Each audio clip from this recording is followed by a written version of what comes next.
are bombing a civilian population of 2.2 million. And not only are they bombing the civilian people, they're bombing hospitals, churches, mosques, schools, ambulances, private apartment buildings, water pipelines, sewage systems, everything. They are attacking the complete fabric of the human society, the way we live. They're destroying everything in order to promote their colonial ambitions.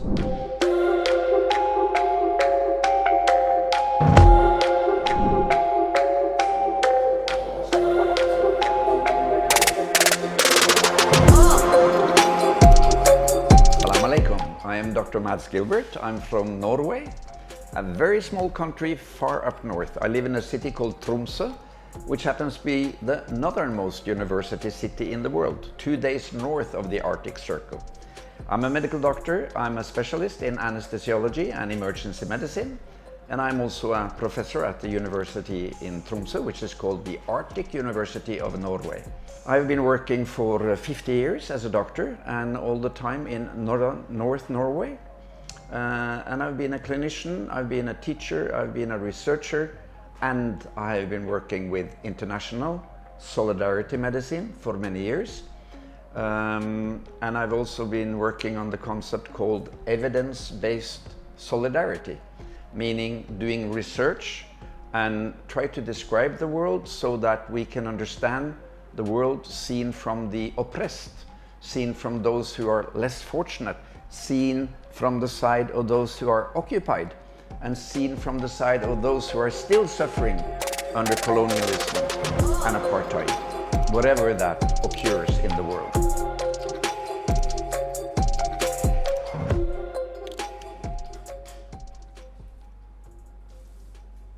Since 1981, I have been engaged with the Palestinian healthcare. And I was in Beirut in 1982 during the Israeli invasion and the Israeli siege of Beirut in 1982. And I was a young doctor then, and it was the first time I experienced the graphic, horrible effects of the Israeli war machine. Because Beirut 1982 was horrible. The city was besieged. The Israelis cut the water, they cut the food, they cut the medical supplies, they cut the electricity, they cut the fuel supply, and they bombed the city from the sea and from the air and from the ground almost continuously for the summer of 1982. This is something people should remember, that the Israeli tactique against anybody resisting them is to try to kill them. People talk about the difficult conflict. I don't do that. Palestine-Israel is not a difficult conflict. It is a difficult occupation.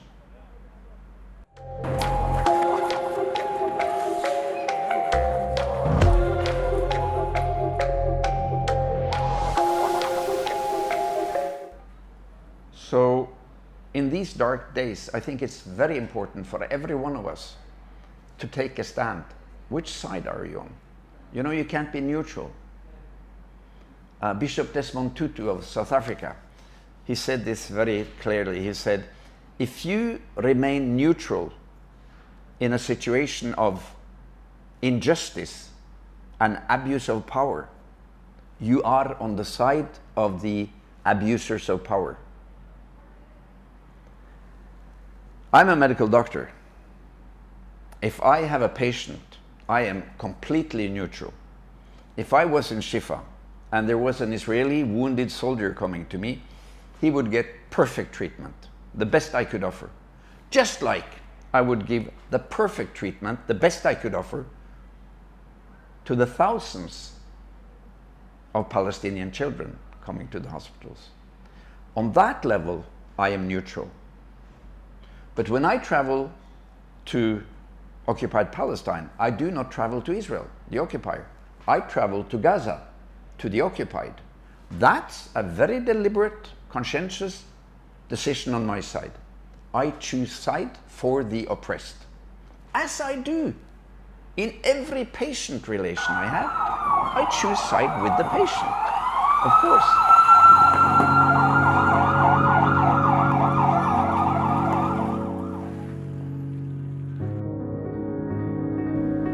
I'm not armed.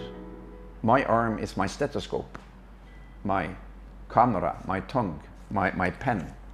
I can document, I can do research, I can describe, and I can be there when there is a medical need, which I try to do from Cairo. I've been here for more than 3 weeks now with a small medical Norwegian team from the Norwegian NGO Norwak, which I was one of the founders of in 1983. We have the support of the Norwegian government, financially and practically. We have the good support of the Norwegian embassy here in Cairo. We have applied in the right way, going by the book, and we have not been allowed to go to Gaza. Why? Because Israel decided to cut off all Gaza from the world, to turn off the electricity, to turn off the water to Gaza, to turn off the food supplies to Gaza, to turn off the medical supplies to Gaza, to turn off anybody coming to support the Palestinians in order to strangulate them, to thirst them, to starve them, and to bleed them to death. What we're seeing in Gaza now, it is the politics of elimination.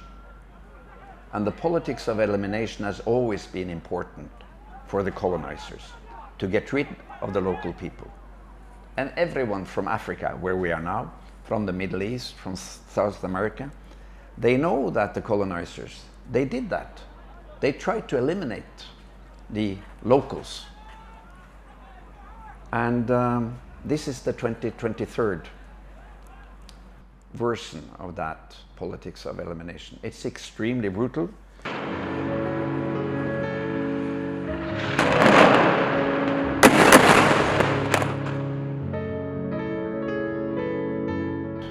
I'm a medical doctor, I'm a scientist, I'm a researcher, I use numbers. But the numbers can never substitute the human value of every one of these Palestinian people, men, women, children. Behind every of these 3,900 killed and these 1,250 missing in the rubble, there is the story of a child that was born, had done nothing wrong, but being Palestinian born in Gaza. The lifeline of these children below 18 is a lifeline of siege, suffering, starvation, poverty, denied the right to move, to travel, and repetitious bombings on your home. Repetitious. Every 4th year you can expect another Israeli attack. And a resistance that never ever will give up.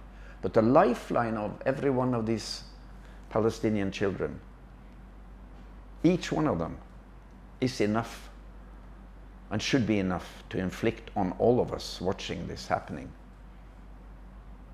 the pain of not having done enough, the rage of seeing this happening in full flashlight, casted live on all world's televisions, and it should make us all feel guilty of not having stood up and said in time, this has to end.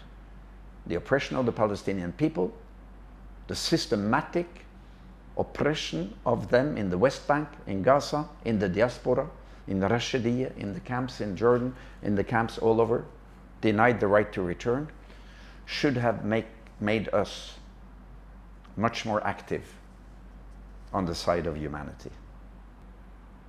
The Palestinians are just as sacred as the Israelis, as the Americans, as the Norwegians, as the Egyptians, as anyone. Currently what we see is the most brutal form of colonial apartheid and racism.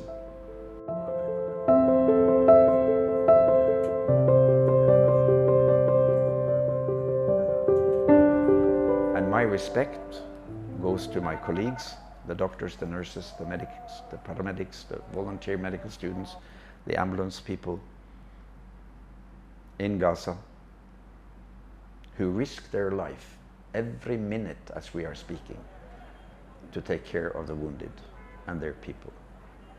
They do a work now that will write their names into history as heroic examples of the Hippocratic Oath, of the basic ethics of medicine, and of the basic fundamental issues of human dignity. Palestinians in Gaza are carrying our dignity on their shoulders because they show us what it means to be human under extreme conditions. They never let themselves be degraded to the animals they are called by the Israelis. They are my moral compass in a dark time where we need lighthouse to see where we should move. So the Palestinian people in Gaza, and for me in particular, my colleagues, they show the path forward, defend the undefendable, stand up for the weak, the wounded, the thirsty, the hungry, be a human being. So, كلنا غزة، كلنا فلسطين، غزة حتى نصر. شكرا كثير.